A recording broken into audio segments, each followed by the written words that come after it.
ಈಗ ಮಾವ ಆತ್ಮಸಮರ್ಪಣತೆ ಸಾಮಿಲತ್ತ police ಅಧಿಕಾರಿಗೂ ಹಾಲೆತ್ತೇನೆ media ಕಾರ್ಮಿಕರ್ಕಿನು सब ಈ तेलंगाना गवर्नमेंट किनु नावा धन्यवाद। नक्सलियों का सबसे बड़ा कमांडर और बटालियन का नंबर 1 वार करने में माहिर पारस देवा ने 48 साथियों के साथ हथियार डाल दिया। तेलंगाना से तस्वीर निकलकर सामने आई, लेकिन सवाल कई लोगों के मन में है कि आखिर आत्मसमर्पण करने के बाद पारस देवा ने माइक जब थामा तो उसने माइक पर क्या कहा। आगे इस खबर में बताएंगे कि आखिर पारस देवा ने कैसे हथियार उठाया और क्यों आखिरकार आत्मसमर्पण कर दिया। कौन है पारस देवा जिसकी चर्चा आज पूरे देश में है, और 48 माओवादी कौन है, कहां से यह आए थे जिन पर 1.80 करोड़ रुपए का इनाम था। सबसे प्रमुख 2 नाम है, पीएलजीए बटालियन का कमांडर देवा और स्टेट कमेटी मेंबर वेंकटेश का सरेंडर। यह बड़ी उपलब्धि मानी जा रही है।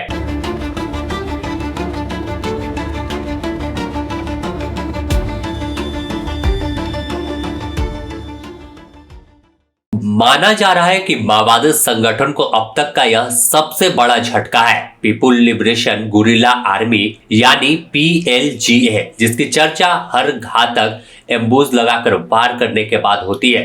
सवाल उठता है कि आखिर यह बटालियन कौन है और कैसे काम करती है, और इसका कमांडर कौन है। तो माना जाता है कि बटालियन वार करने में माहिर होती है और बटालियन के जिम्मे ही तमाम बड़ी वारदातों को अंजाम दिया जाता है। चाहे हम सुकमा, दंतेवाड़ा, झीरम घाटी, बस्तर और कई ऐसी वारदातों का जिक्र करें, कभी 72 सीआरपीएफ जवानों की शहादत की बात कर ले, या फिर कांग्रेस के शीर्ष नेतृत्व के सफाये की बात करें, ऐसी कई कहानी है, कई दास्तान है, जिसे सुनने के साथ ही लोगों के रोंगटे खड़े हो जाते हैं कि बटालियन इतना खतरनाक है। तो पारस देवा उस बटालियन का प्रमुख था, और पारस देवा उर्फ सुक्का 48 साल का था। इसने अपने 22 साथियों के साथ हथियार डाला।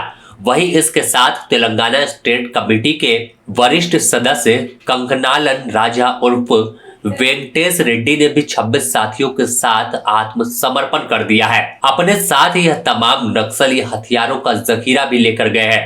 48 घातक हथियार जमा पुलिस के सामने किया है, जिसमें अगर तस्वीर आपको दिखाए तो देखिए 2 लाइट मशीन गन है जिसे एलएमजी कहते हैं, एक अमेरिकी कोल्ट राइफल, इजरायली Tavor 8 AK-47 10 INSAS rifle, 8 SLR, 4 barrel grenade launcher यानी बीजीएल जिसे कहते हैं, 11 सिंगल शॉट हथियार और एयर गन, 2206 राउंड गोला बारूद और कई सामान इनके पास से जो साथ लेकर गए थे उसे पुलिस ने सबके सामने रखा और बताया कैसे यह जंगल में तबाही का सामान लेकर घूम रहे थे। सवाल यही लोगों के मन में है कि आखिर पारस देवा कौन है। तो पारस देवा कई नामों से जाना जाता है। इसे लोग हेमला देवल, देवलू या फिर देवन्ना के नाम से भी जानते हैं। छत्तीसगढ़ में अगर देखें तो पुवर्ती गांव में इसका जन्म हुआ, और जिस समाज से हिड़मा आता था, हिड़मा के कास्ट का ही यह है, उसी समाज का है, और माड़वी हिड़मा का सबसे करीबी माना जाता था।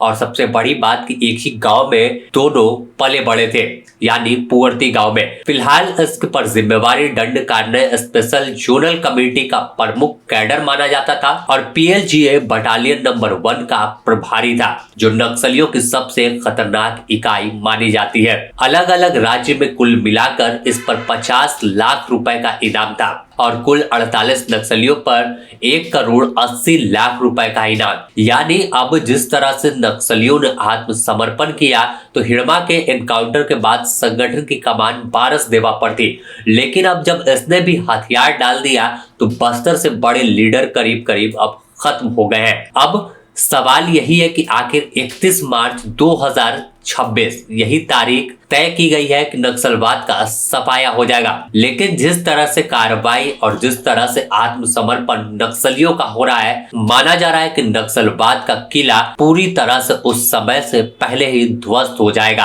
अब अगर हम बात कर ले तो पारस देवा एक बड़ा नाम था, बड़ी जिम्मेवारी इसके ऊपर थी और अलग अलग इलाकों में इसके नाम का खौफ था, खासकर बस्तर इलाके में। लेकिन जिस तरह से कार्रवाई सुरक्षा बल के जवानों को हुई 2 दिन पहले की अगर बात करें तो बस्तर, बीजापुर और सुकमा में घातक वार देखा गया जंगल में, तो इसमें सुरक्षा बल के जवानों ने दक्षिणी बस्तर में 2 नक्सलियों को ढेर किया, जबकि सुकमा में 12 नक्सलियों को मार गया। इसमें एक 15 लाख का इनामी नक्सली भी शामिल था, जिससे साबित हुआ कि अब सुरक्षा बल के जवान उस जगह पर भी घुसकर मार रहे हैं जहां कभी नक्सली सोचते थे कि वह सेफ बैठे हैं। तो यही कहानी है कि अब तमाम बटालियन, तमाम बड़े नक्सली कैडर आत्मसमर्पण करने को मुख्य धारा में लौट रहे हैं। और जिस तरह से हिड़मा का एनकाउंटर हुआ, उसके बाद देवा का आत्मसमर्पण हुआ, तो अब संगठन ना के बराबर इलाके में बचा है। महज शीर्ष नेतृत्व की बात कर ले,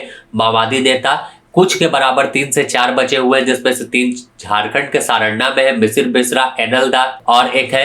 इसके अलावा छत्तीसगढ़ में 1-2 बचे हुए हैं। तो सीधे तौर पर जब कार्रवाई आने वाले दिनों में होगी, दबिश बढ़ेगी, तो वह भी बड़े नक्सली या तो मारे जाएंगे या फिर हथियार डाल देंगे।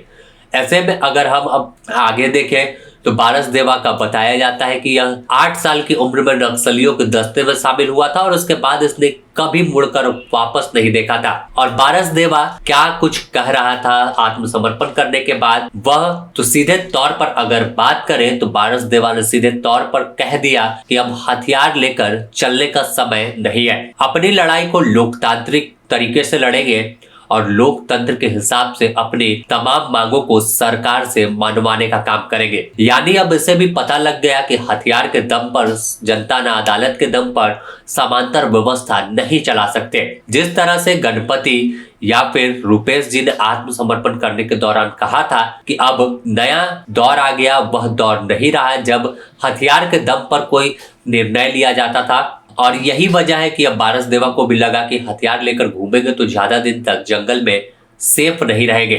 बस इसने भी तेलंगाना सरकार से संपर्क किया, तेलंगाना के डीजीपी के पास पहुंचा और हैदराबाद में हथियार डाल दिया है। बने रहे द न्यूज पोस्ट के साथ। इस नक्सल गतिविधि और ऑपरेशन से जुड़ी हर अपडेट आपको देंगे। Bureau report, the news post, Ranchi.